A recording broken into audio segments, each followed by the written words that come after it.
Hi, this is Holly with Handcrafted Blessings, and I'm a little shiny over here because I'm sitting right by a window. So today, for coffee and a card, I'm sitting at a new coffee shop, and let me tell you, I had to brave some serious cold weather to get here. So I think when I looked, it was like 16 degrees outside, which isn't too bad, but the wind chill is about 2 degrees. So I had to warm up my car. It's kind of the first cold weather of the season from what I've been told. So currently staying with friends in Minneapolis and not sure I'm ready for this thing called winter. So I don't even own a scraper, so it was really nice.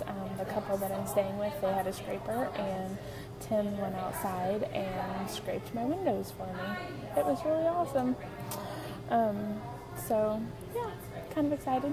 So today, for coffee and a card, I am at Westside Perk, which is in Bloomington, Minnesota, and they've got some really good coffee.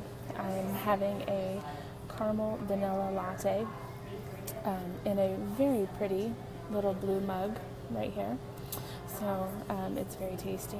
I wasn't sure what flavors to get, so went with kind of an old standard caramel and vanilla. So today's card is, let me see if I can get it out of the sunshine here, Deck the Halls. That's in green here. Once I put the camera down, I think it'll be easier to see. But anyways, there we have it. So let me just put the camera down here, and you can see my lovely coffee right here. So what we're going to do is talk about how to make this card, and I know that my words are always backwards for you.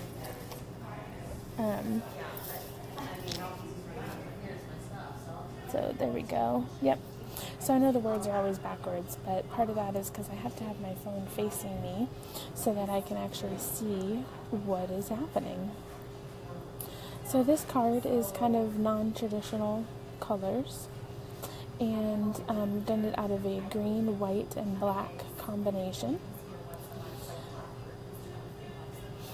And then I will show you some other alternatives after I'm done with this one, where you can see other options for using kind of the same sets, but different. So the same set, but some different colors, because I know some people prefer to use the traditional red, or maybe a combination of red and green. So we'll take a look at that as well. But for today's version, I will show you the green. Now, another thing that I often get asked is how I come up with my ideas. And Pinterest, obviously, is a great option for coming up with ideas. But another place that is good is the catalog that comes with these supplies. So today, if you look here, you might see a few similarities here. Okay, it's not copied exact, but it is very similar to what's in the catalog. So that's kind of where I came up with my idea for today. So that's what we're going to take a look at. So let me see here. All right.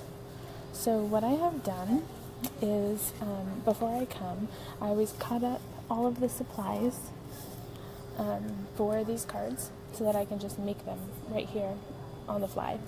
So I have them all here inside the card. So let's space these out. So I've got my green base. So I'm going to move my sample over here to the side.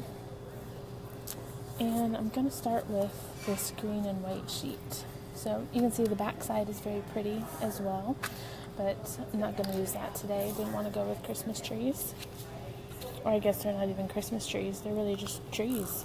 And you could use it at any time. We're just going to put a little bit of tape on here. And we will stick that right on the base. Now when you're looking to do the base, this is just half of an 8.5 by 11 sheet of paper. You'll see I've cut it the long ways. So it's still 11 inches long, and then I've just done 4 1/4. And the reason for that is when I make these cards, if you'll see back in my sample, it will actually stand up. You can kind of see there. So for people who keep their Christmas cards, they can easily display this on a mantle or, wherever they might want to put it. So that's why I love to do it this way. Now, I know that my mom, who is watching this video, does not prefer her cards to be this way. She'd rather have the ones that go, to the side, but I love this view. So I have to admit, I tend to make it a lot.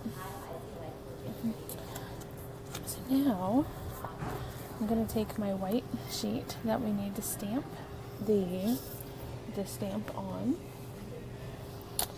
So I'm using this Carols of Christmas, and it comes with Peace on Earth, Deck the Halls, plus a variety of ornaments and deer and all sorts of things. So we'll take the stamp out here. See if I can get this out. And we'll just put it on a block. And the great thing is it just sticks all by itself. So I don't have to do anything else with it. And then what I'm going to use out of the stamp sets are these two symbols. So I'm going to kind of just eyeball it here. Roughly even above and below. Doesn't have to be exact. Just kind of place that on there. And if you're unsure, you can always turn it over to see if you've lined it up. See, that one's a little bit crooked. So we'll just move that a little bit, just like that. And then we are using just a standard black ink for this. So I am actually going to take the ink, turn it over, and ink like this.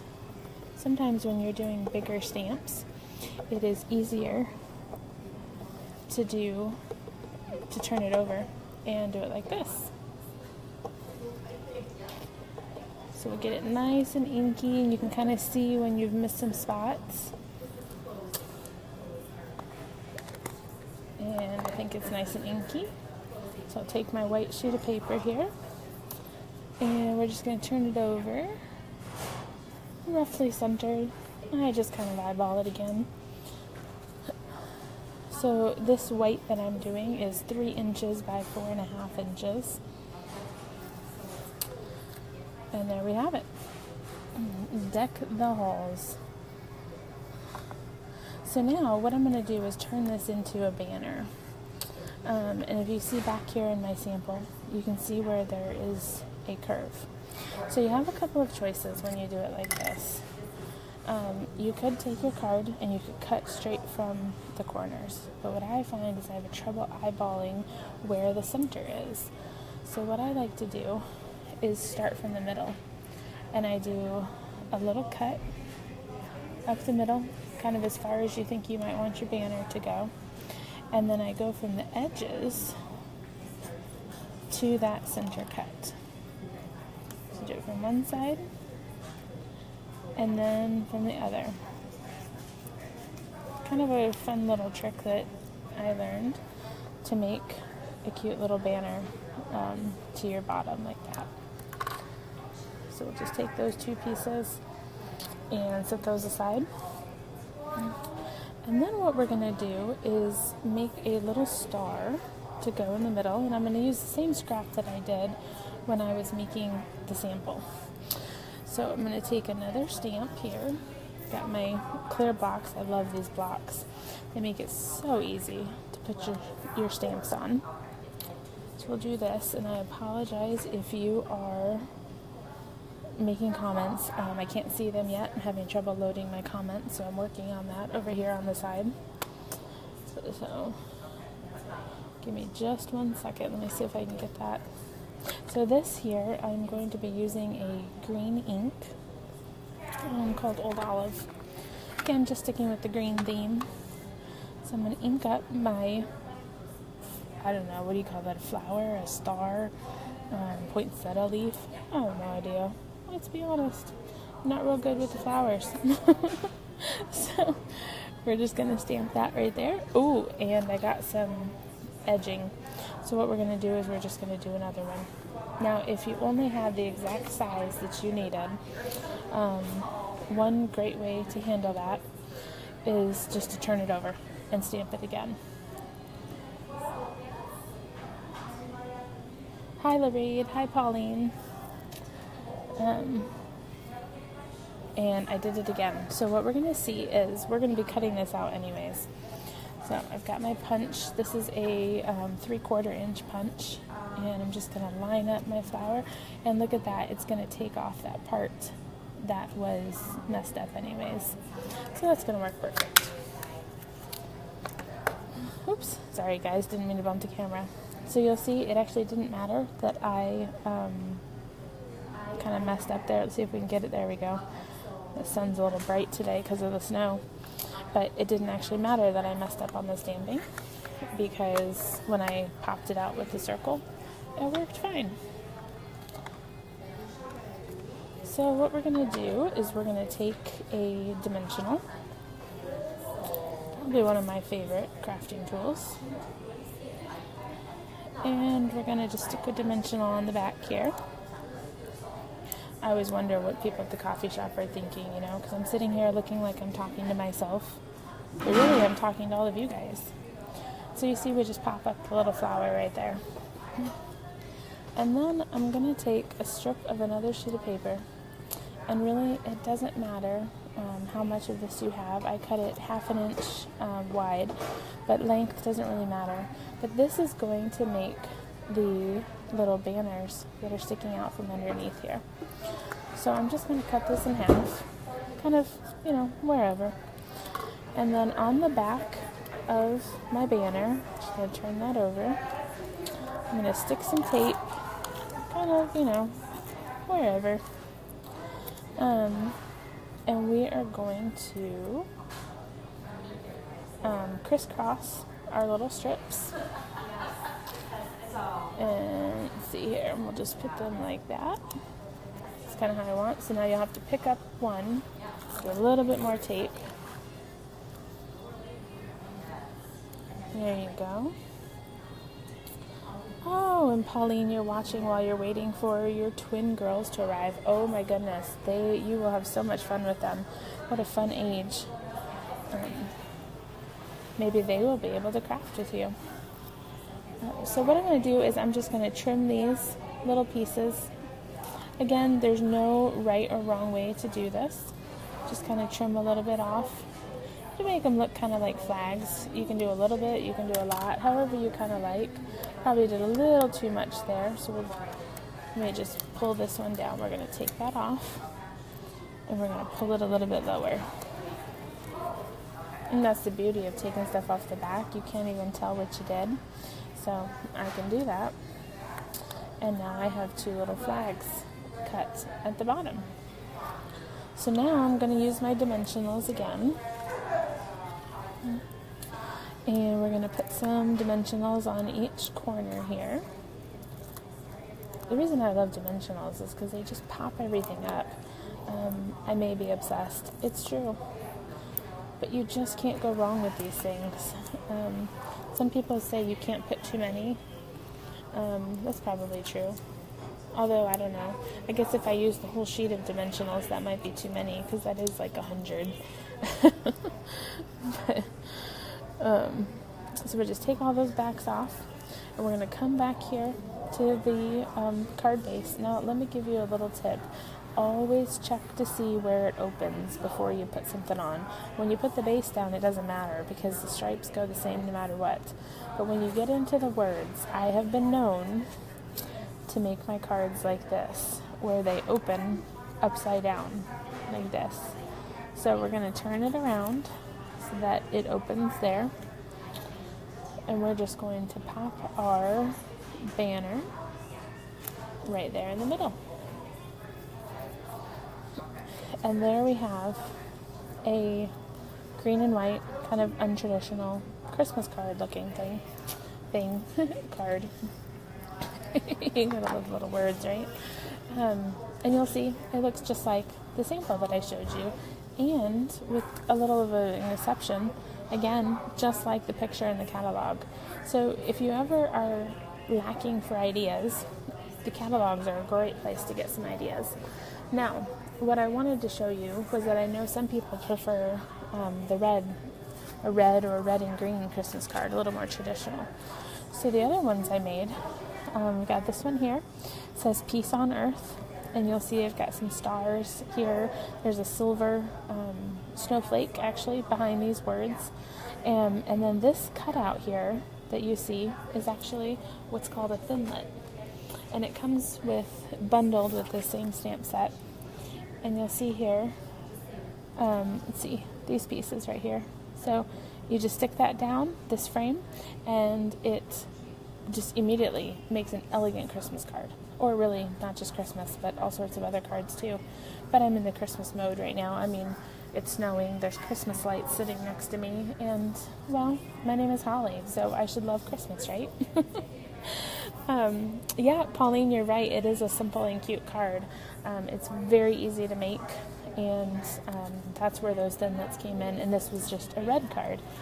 Well, then I thought, well, let's get the red and green going here, too. So, same stamp, Peace on Earth, but this time I used these corner thinlet pieces that you just pop on each corner, and it pops out these little star flowers. And again, you have a quick and simple Christmas card in the red. So here's the thing with Christmas cards. I have never sent out Christmas cards. Can you believe it? I make cards and I've never sent them out. So what I would like to do this year is send Christmas cards. How fun would that be? So you might have seen in my preview picture, I posted a picture of the United States. And what I have here, see, I'm lacking for space here a little bit, so I'll move this up a little. I have this map of the U.S., and it says Operation Christmas 2017.